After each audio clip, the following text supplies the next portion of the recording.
기독교 서점에 가보면 참 많은 책들이 있습니다. 그러나 그 많은 책들 가운데서도 이스라엘 회복을 다루는 책들은 그렇게 쉽게 찾아볼 수가 없죠. 그런데 벌써 책을 11권이나 내시고요. 그 중에서도 이스라엘 회복 관련 책을 2권이나 쓰신 목사님이 계십니다.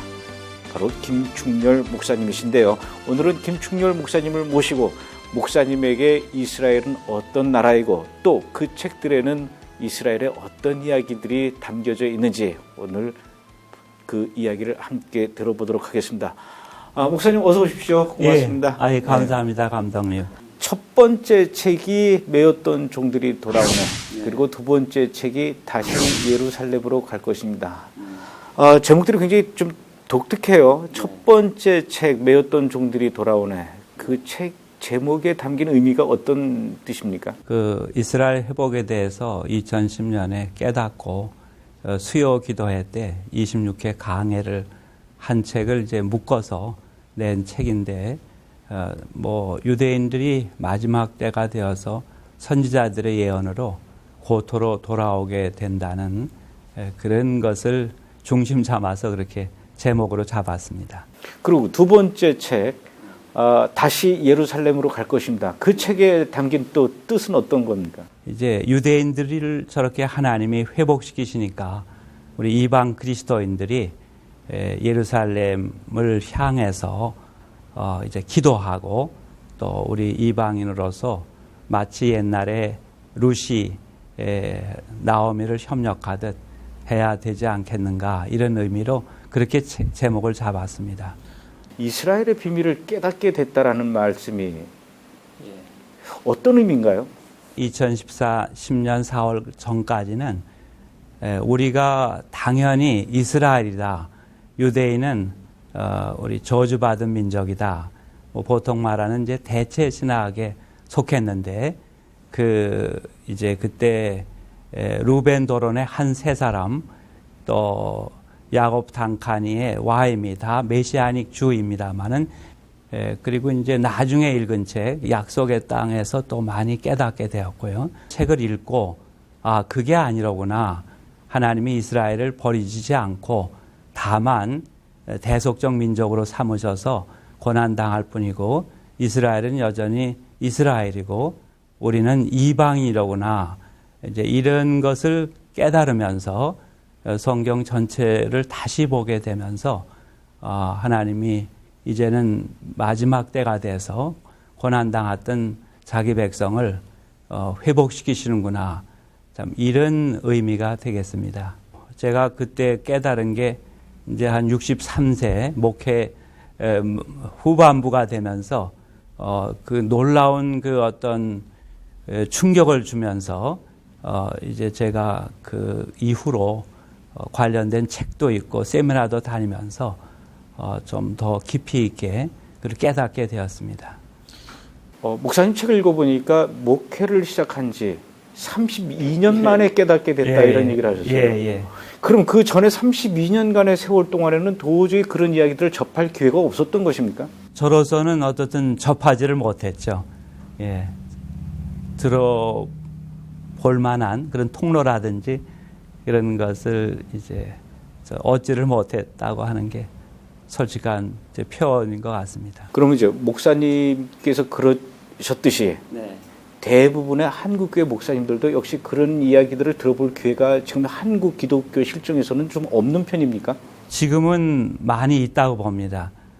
제가 2010년 깨달을 때도 점점 이스라엘 회복에 대한 이야기가 국내적으로 이제 많이 이제 들려오고 또 지금은 그로부터 한 4년 5개월이 지났는데 뭐 사실 김 감독님 그 영화를 3개를 다 제가 보고 더 도전을 받고 감사하게 생각합니다만은 그래도 많이 우리 목회자들이나 평신도들에게 이스라엘 회복에 대한 그 내용은 많이 전해졌다 이렇게 생각을 하고 있습니다. 32년 동안에 전혀 생각해보지 못했던 어떤 그 목회적인 방향 또는 신학적인 방향이 이제 완전히 바뀌셨는데 어떤 부분이 그 책 내용 중에서 목사님의 그런 그 신학적인 목회적인 방향을 이렇게 바꿀 수 있을 만큼 강력한 메시지가 주어진 부분이라면 어떤 내용들이었습니까? 그분들 책을 보면서 로마서 9장부터 11장까지를 다시 발견하게 되었고, 예배서 2장, 3장에 이제 이방인, 유대인이라는 의미를 문자 그대로 보면서 너무나 충격적으로 나는 이방인이로구나, 이스라엘 사람이 아니로구나, 이제 그렇게 이제 깨닫고 충격을 받았다 하겠습니다. 역시 성경에서 이제 최종 정리를 하고 또 거기서 도전을 이제 받고, 그리고 이제 이후에 스가랴서 12장부터 4장, 14장에 그 내용은 뭐 단순히 영적으로 해석하고 말 게 아니고 정말 문자적으로 역사의 종말에 온 이방인들이 선민을 치려고 오고, 그럴 때 선민 이스라엘이 순환을 당하고 고통을 겪다가 하나님의 개입으로 결국 하나님이 이스라엘로 승리하게 하신다는 그런 것도 이제 생생하게 다가오게 됐죠.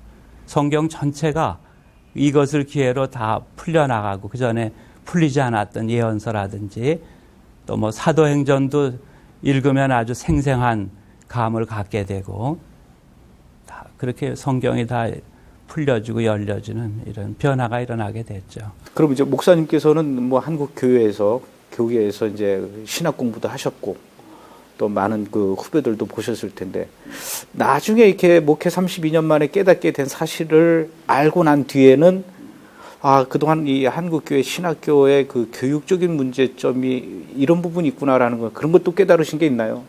있죠. 사실은 엄청난 거죠. 거부감을 가지시는 목사님들, 신학자도 많겠지만 우리가 해온 게 대체 신학이로구나, 그런 거예요.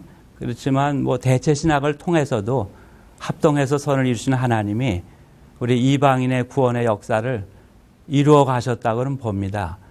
그러나 이제는 정말 마지막 시대인데 꼭 뭐 지진이 나고 기근이 나서 마지막 시대라는 건 뭐 2000년 전부터 똑같은데, 무화과나무가 연해지면 인자가 가까이 온 줄 알라, 이 말씀처럼 이스라엘이 저렇게 외적으로 회복하고 영적으로 회복하는 이때는 이제 이 대체 신학의 틀을 벗어나서 성경을 고정관념 없이 그대로 봐야 이제 성도들도 바로 인도할 수 있고, 이스라엘을 2000년 만에 회복시키시는 신실하신 하나님이 우리 하나님이구나, 이것을 뭐 하면서 목회자 자신이 힘을 얻고 성도들에게도 정말 신앙의 생활이라는 게 무의미한 게 아니라구나, 예수님은 마지막까지 믿어야 될 것이구나, 이렇게 도전을 줄 수 있다고 봅니다. 저는 이스라엘의 회복을 다룬 다큐멘터리 영화를 만들고 또 팔레스타인 크리스찬들을 소재로 한 용서라는 영화도 만들고 또 제3성전도 만들고 주로 이스라엘에 관한 영화를 만들다 보니까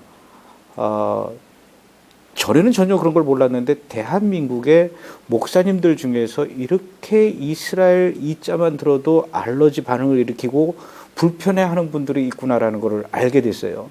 심지어 어떤 분들 중에는 조금 과격한 목사님들 중에는 저한테 굉장히 이제 공격을 하면서 이스라엘은 무슨 이스라엘이냐 그러면서 이제 저한테 소위 말해서 이단이라고까지 이야기하는 분들도 있어요. 목사님한테는 그렇게까지 공격하는 사람이 없던가요? 대놓고 하는 사람은 못 봤습니다. 그러나 뭐 인터넷상으로 조금 왜 김충렬 목사가 저렇게 됐지 걱정하는 마음으로 하는 분들은 좀 있는 것 같습니다. 그럼 그렇게 얘기하는 분들한테는 어떻게 설명을 해야 됩니까? 그거는 사실 그게 설명으로 되는 게 아니라고 봅니다. 저도 깨닫기 전에는 누가 설명했어도 아마 무슨 소리냐, 이스라엘은 하나님이 멸망시키셨는데 우리가 새 이스라엘인데 무슨 소리냐, 이렇게 아마 했을 겁니다. 그렇기 때문에 그냥 뭐 기도하는 수밖에 그 이스라엘 회복에 대한 눈이 열리고 귀가 열리고 마음이 열리도록 이렇게 기도하는 길밖에는 없다고 봅니다. 그러면 목사님 교회의 교인들은 예. 이전까지는 목사님께서 이스라엘에 대해서 열리기 전까지는 전혀 그런 쪽 설교를 들어본 적이 없다가 어느 순간 목사님이 바뀌셨어요. 설교 내용도 달라지고 목회 방향도 달라지고 교인들이 좀 적응하기 힘들었을 것 같아요. 예, 뭐 당혹스러워했죠. 대부분의 교인들이. 우리 목사가 또 무슨 새 것을 발견했나 이제 이렇게 생각해서 당혹스러워했는데 그래도 부족한 저를 신뢰하는 교인들이 뭐가 근거가 있으니까 저러지 않겠는가 하고 그냥 조용히 이제 기도하고 따라주고 또 이렇게 이제 계속 회복 강해도 하고 또 이렇게 이제 하고 하니까 이제는 뭐 교인들 전반이 이 이스라엘 회복이라는 게 성경에 다 명시되어 있고 또 마지막 시대에 하나님이 이루시는 일이다. 대부분의 교인들이 이제 그렇게 어떤 각인이 됐다 그럴까 이제 그렇게는 됐습니다. 그래서 성도들에게 감사하는 마음뿐이죠. 뭐 그 이제 저를 믿지 않으면 신뢰하지 않으면 마지막까지 거부감을 가질 텐데 그래도 이렇게 성령의 인도하심으로 대부분의 교인들이 이스라엘이 회복되는 것은 무슨 김충렬 목사의 무슨 발견이 아니라 이건 뭐 성경에 다 나와 있구나. 그들도 이제 깨닫게 된 거죠. 뭐.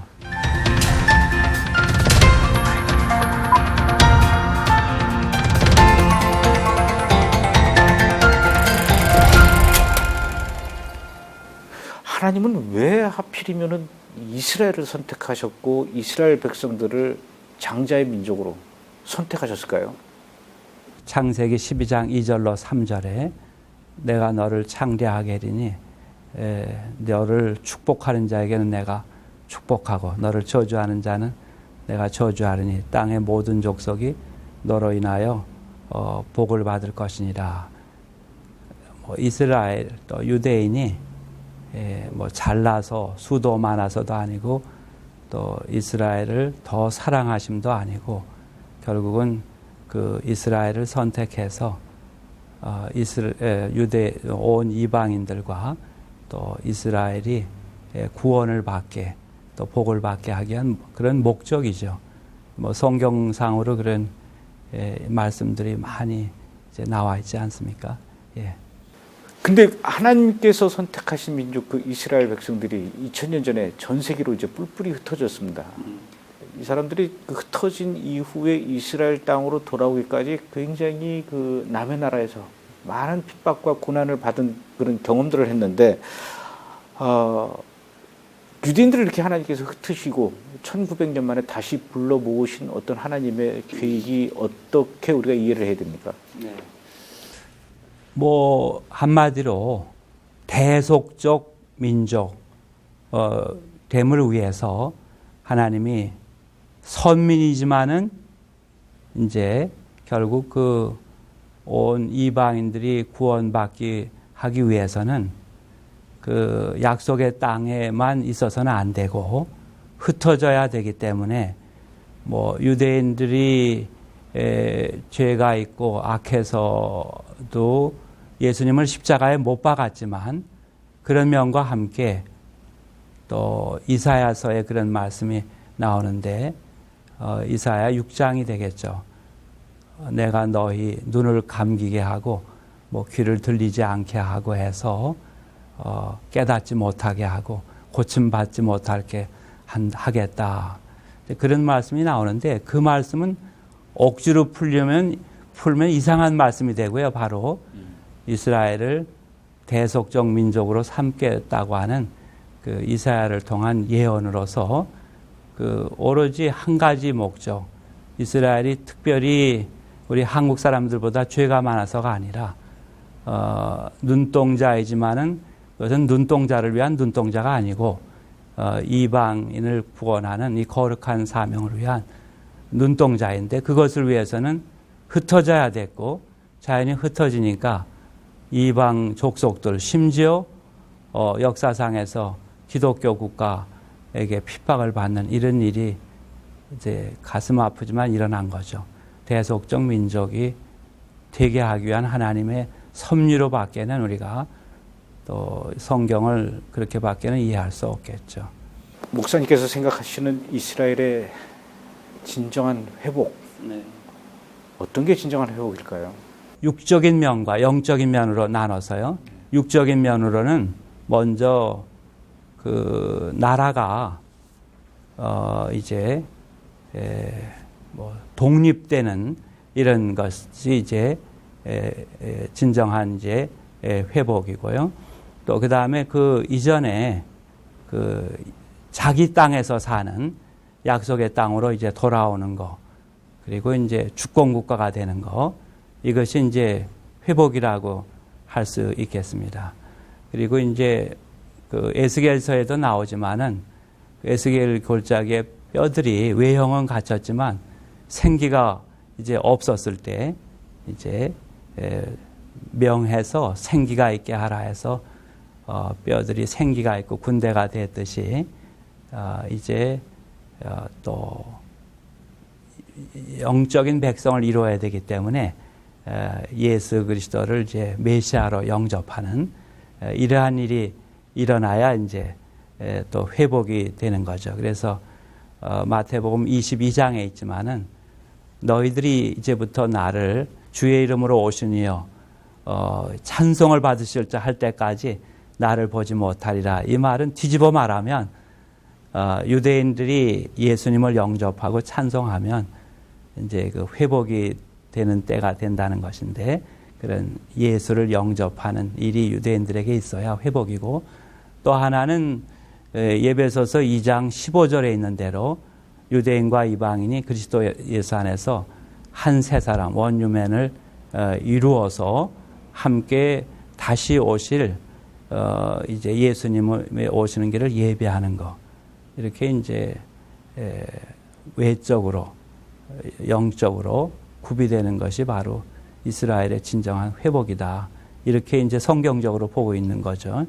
유대인들이 이스라엘 땅으로 다시 돌아오고, 돌아온 유대인들 중에서 예수를 메시아로 받아들이는 그런 유대인들이 늘어나는 것, 이것이 진정한 회복이고, 그렇게 되면 이스라엘이 그렇게 회복이 될 때쯤이면은 마지막 때를 얘기하는 거죠. 물론이죠. 그럼 목사님이 보시기에 지금 이스라엘에서 일어나고 있는 어떤 일련의 상황들을 보면은 마지막 때라고 생각을 할 수가 있을까요? 무화과 나무 가지가 연하여지거든 인자가 문 앞에 가까이 온 줄 알라. 이제 이런 말씀 하셨잖아요. 그래서 우선은 1948년 5월 14일 아까도 말씀드린 독립국가가 된 거예요. 이것이 이제 어떤 분들은 이거를 부활 사건 다음으로 큰 사건이다 이렇게 말씀하거든요.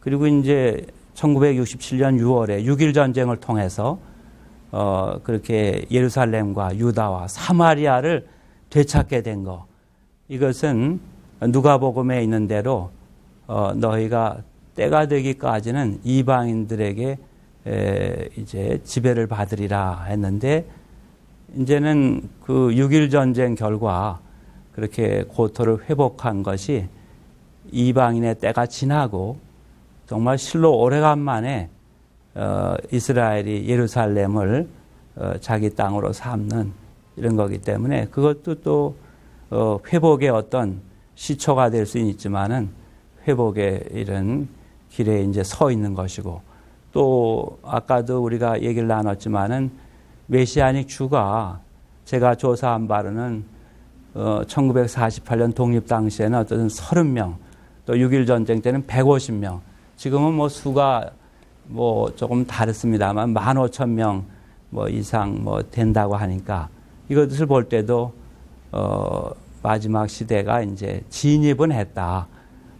이제 그렇게 하고, 그리고 많이 기독교도 열려서 교회들도 유대인과 정말 한 세 사람을 이루려는 이런 것으로 뭐 긍휼 사역도 하고 알리아를 돕기도 하고, 그래서 여러 가지 유대인 이제 그 회복을 위해서 노력하는 것을 볼 때 마지막 시대가 되긴 됐다. 아까 말씀드린 대로 뭐 그게 뭐 몇 년도가 마지막 시작이다, 뭐 중간이다 할 수는 없겠죠. 원유면 이게 이제 그 참 감람나무와 돌 감람나무의 그 비유 이것과 서로 연결되는 거죠. 로마서 이제 11장 17절 이렇게 해서 아마 24절인가로 되어 있는데요. 한마디로 뭐냐면 돌감람나무로 가지로서 원감람나무가 참감람나무 가지인 이스라엘에게 접붙여서 이렇게 그 이스라엘의 신앙과 율법과 약속과 자산을 자양분 삼아 이렇게 구원도 받고 풍성함을 누리는 너희 이방인들아 겸손하라.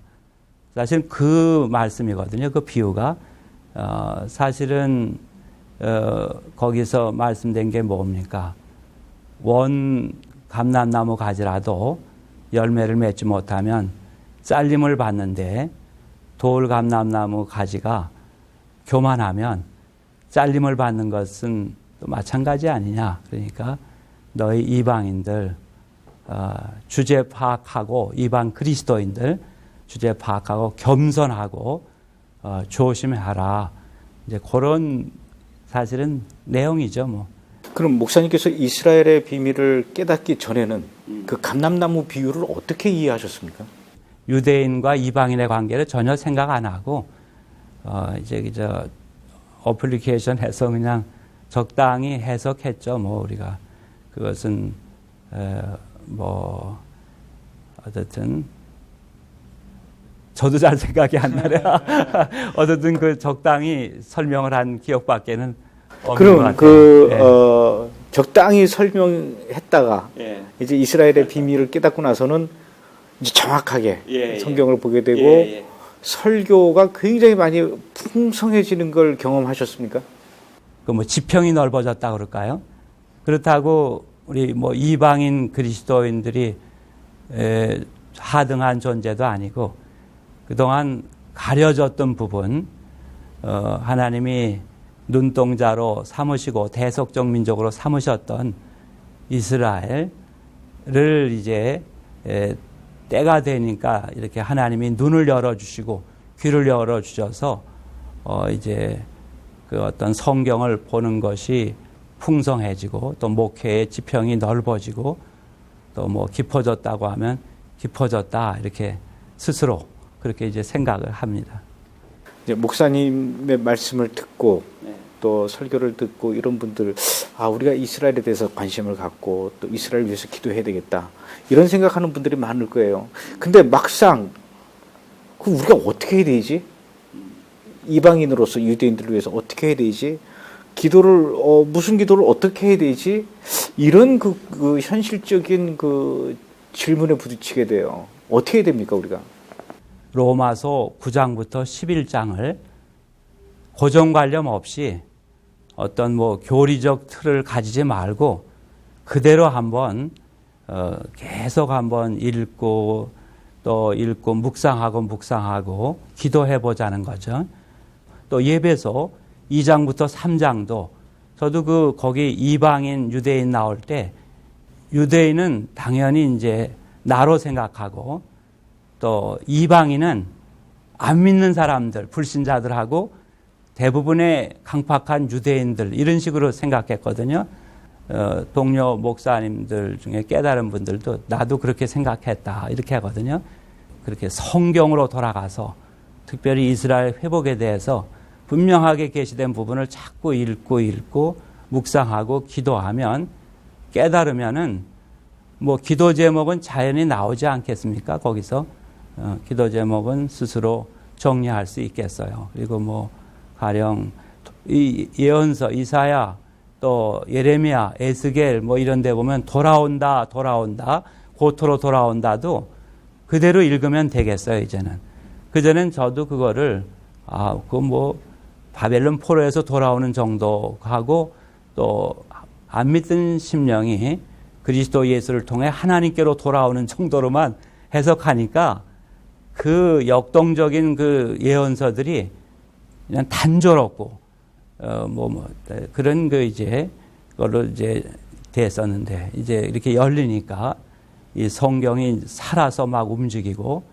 하나님은 과거에도 역사하셨지만 현재도 역사하시고 또 앞으로도 역사하시고 또 이 땅에서는 주님 오실 때까지 더 강력한 역사, 또 눈동자를 회복시키면서 또 이방인들로 하여금 깨닫고 또 선민을 협력하게 하고 이렇게 하신다고 이제 믿습니다. 근데 문제는 지금 대한민국의 그 신학교에서는 로마서 9장에서 11절까지를 안 가르칩니까? 가르치긴 하죠. 가르치긴 하는데 영적으로 이제 이렇게 대부분 해석하고 그 다음에 어쨌든 그렇게 회복의 차원으로 그대로 가르치지는 않는다는 저도 교육을 받았습니다만은 그런 느낌이 들어요. 저도 사실 THM 논문을 쓸 때 로마서에 나타난 하나님의 의 고찰 이렇게 이제 주제였는데 그래서 1장부터 8장까지만 개인적인 의에 대해서만 취급했고 9장부터 11장은 또 유대인들을 향한 하나님의 의가 분명한데 그거는 그냥 이제 로마서의 부록이다, 섭하다, 사도 바울의 그냥 이제 희망사항이다 이렇게 이제 생각을 하면서 지내왔죠. 그게 이제 대부분의 신학교 교수님이나 대부분의 목사님들도 그런 생각이었었죠. 그렇다고 봅니다. 꼭 그런지는 모르지만 좀 로마서 9장부터 11장을 그대로만 읽어주면 이스라엘 회복에 대해서 안 열릴 수가 없다고 봅니다. 지금 한국 교계에서 이스라엘을 선교하는 그 선교 단체들이 이제 여러 개가 있는데 목사님 보시기에는 한국의 이스라엘과 유대인을 향한 선교 어느 위치에 와 있다라고 보십니까? 좀 조심스러운 얘기인데 정말 그분들의 열정으로 또 기존 교회의 일부 목회자들과 또 평신도들이 회복에 대해서 열린 것은 기여했다고 보겠습니다. 그런데 이제 결국은 우리 주님께서 위에서 죽으신 것은 몸인 교회를 위해서 이제 죽으셨기 때문에 앞으로는 교회들 또 특별히 담임 목사님들이 좀 열려서 어떤 성경 연구도 하고 또 설교도 또 이렇게 하면서 이제 교회 중심의 이러한 이스라엘 회복 운동이 일어난다면 더 중심을 바로잡고 또 이런 불필요한 비판을 받지 않고 하나님이 마지막 시대에 하시는 가장 중요한 일, 가장 큰 일을 이제 해낼 수 있지 않을까 싶습니다. 그래서 교회마다 우리 목사님들이 좀 로마서 9장부터 11장, 에베소 2장부터 3장, 스가랴 12장, 14장을 좀 다시 읽으시면서 눈이 좀 떠지시고 또 귀가 열리시면 목사님들 자신도 엄청난 도전과 감격을 느끼고 또 그것이 교인들에게 전해지면 정말 우리 한국 교회가 정말 하나님의 눈동자 이스라엘을 마지막 시대에 협력하면서 교회가 축복을 받을 뿐 아니라 우리 대한민국이 축복을 받아서 또 평화 통일도 이루고 또 정말 가장 이스라엘의 가까운 친구가 되고 또 아울러 하나님의 사랑을 더 받을 수 있는 한국 교회가 되리라 이렇게 생각을 합니다. 목회를 시작하신 지 32년 만에 비로소 깨닫게 된 이스라엘의 비밀, 그 뒤에 목회자로서 또 풍성해지고 지평이 넓어지고 성경이 풀어지는 말씀 그대로 축복을 받는 또 다른 목회자로서의 이야기를 지금까지 듣게 되었습니다. 너무나 귀하신 말씀 오늘 듣게 되었고요. 또 목사님께서 저희 브레드쇼를 보는 여러분들을 위해서 귀한 선물을 주셨습니다. 이 방송을 보시고 여러분들이 밑에다 댓글을 달아주시면은 20분에 한해서 목사님께서 쓰신 다시 예루살렘으로 갈 것입니다를 저희가 여러분들에게 우편으로 보내드리도록 하겠습니다. 목사님 오늘 나와주시고 또 이렇게 좋은 얘기 해주셔서 너무 감사드립니다. 오히려 제가 감사합니다. 감사합니다. 네.